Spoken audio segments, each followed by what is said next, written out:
Okay, you have to forgive me. It's been about a week since I've done one of these videos, so I'm a little behind remembering everything. This is my review of episode 20 of Vinland Saga. Spoiler alert. Um, just saw something at the end that threw me, but I guess I'll get back to that when I get to the end. This episode started out, of course, the prince has Thorfinn, and Askeladd as his men as he marches to go to his father, King Sweyn. They go by, oh God, I swear I was, Florkle? I can't remember the guy's name. One of the guys from before that commanded the king's men. And he was ready to, he didn't know what was going on. He was told that the prince had Thorkel in tow as one of his men, and he couldn't believe it. So he had his men ready because he thought it was some kind of an ambush or something. And ends up, he sees the prince, and he's like, oh, he does have Thorkel. And he lets him through to go to the king. They get to King Sweyn, the prince's father, and they get there. They see that the king is ready to ambush him. Of course, Thorfinn and Askeladd see it. They don't walk through the doorway until the prince tells them to. So they walk in right in the middle of this potential ambush. They talk to the king, and they talk for a while. The prince is kind of antagonistic toward his father. Just before they came in, he had asked Askeladd, what do you think we need to do? And Askeladd was like, probably to assassinate your father pretty soon because your brother is away. And if your father dies, then you'll be the king. And but we also need somebody to pin it on. So they go into this. So anyway, they go into this meeting with the king, and it seems like the king has sniffed this out.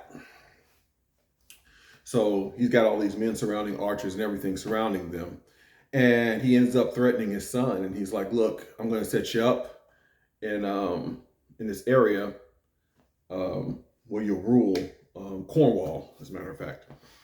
And he said, you can go over there and hang out and chill. And I'll continue to be king, or I'll kill you where you stand. So then Askeladd jumps in and basically talks the king out of this all or nothing stance with, of course, a very Askeladd-like speech where he impresses the king and kind of makes him nervous. Later on, the king says, after watching myself around this guy, the king obviously being educated, he keeps saying that Askeladd means covered with ash, which I guess that's the meaning of his name. He asks him what his original name is. He says, I've always been called Askeladd. My father didn't give me a name. At any rate, the king agrees that Askeladd is right, that he shouldn't kill his son right now, that his son has done a great job. His son has Thorkel as one of his men, so he's got to be doing something right. So he promises to have a banquet or something. I think it's in London, and that he promises to give his son a reward then. And this is something I guess is coming in a future episode. We'll have to see. The prince had asked Thorkel to gather some of the leaders in the area because he wants to kind of turn them to his side so that when he goes after his father's throne, he has people on his side. So basically, he tells Thorkel, go get drunk with a whole bunch of folks and befriend them. And of course, Thorkel is hyped. He's like, yes, this is the greatest assignment ever. So he enthusiastically goes and starts drinking with these guys. After the prince, Askeladd, and Thorfinn meet the king, they go to this party that Thorkel's thrown together for everybody. Thorkel thanks the prince and has everybody cheering for the prince and saying that he's the founder of the feast, obviously, to try, he's slowly trying to curry favor. The prince and Askeladd are talking privately during the party. And then a man comes up, and it turns out the man is Ragnar's brother, who the prince has to tell him Ragnar has died. Apparently, the prince was planning to go into exile. He had Ragnar's brother going to different countries, trying to see whether they would allow him passage or whether they would allow him to exile in those countries. Kind of trying to feel everything out. But he tells Ragnar's brother, I can't remember the guy's name. Obviously, you know me bad about names. He tells him that his plans have changed and that he's going to need his help with some other stuff. And Ragnar's brother the king, both are like, wow, you have changed a lot. And of course he has. The prince is a big man now. He's grown up considerably since Ragnar's death and has changed.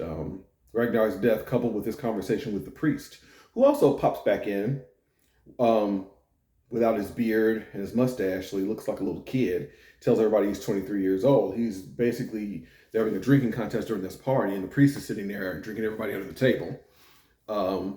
Come to find out, he's 23 years old, and the beard and the mustache were just kind of hiding how old he was. So it's a lot of wisdom packed into a few years, very similar to the prince. So they go on. Askeladd goes outside after this party, and he sees the two brothers. Can't remember their names. The two brothers that were fighting with him, and they ended up turning on him. And what he ends up doing, he ends up giving the brother with the ponytail. I can't remember. The one brother was the leader. The other brother was kind of a follower. He talks to the follower.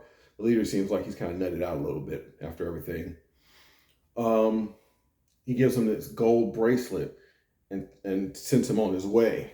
But he tells him, don't fight ever again. I'm giving you this gold bracelet, basically in exchange for you never fighting again, because you're not a fighter, it doesn't suit you. He actually tells him, what is a good guy like you doing out here following me as a fighter? And he tells him, if I ever see you fighting again, even if it's on my side, I'll kill you myself. So like, go have a kid, die of old age. So he sends him and his brother off. One more time, showing Askeladd's wisdom. Just an incredibly, incredibly written character, Askeladd. He just blows me away with so many different things that he does and says and the way he handles himself. It's also very interesting that you find yourself, you find this character much beloved that killed a village of 62 men, women, and children just so his men could eat. I mean, he's ruthless, but somehow you just forget about that and like him.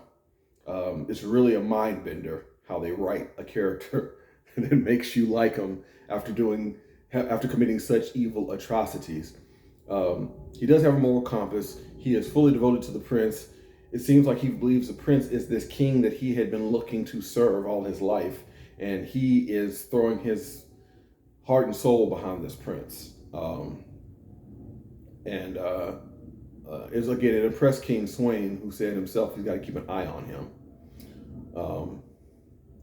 At the end of the movie, at the end of the episode 20, they show a young woman who is being sold into slavery or prostitution or something, and she seems to be older because they make a comment about them. They should give a discount because she's older, even though she doesn't look like she's that old. I mean, it's a drawing, but she looks like she might be, 20s, early 20s or something. I don't know. Anyway, and then they show a close-up of a man who was there in the crowd while they're selling this woman, and then they cut out. So I don't know who he is, who the woman is, who the people who were selling her. Obviously, this is something that's going to be revealed later on, but it was kind of a little bit of a gee whiz, what's going on, when you saw it at the end of the episode. Anyway, this episode, I don't know that anybody died in this episode. I don't know that there was any death. And I'm curious as to if this was the first episode where there was no death. Minus the first ones when, Thor's was with his family.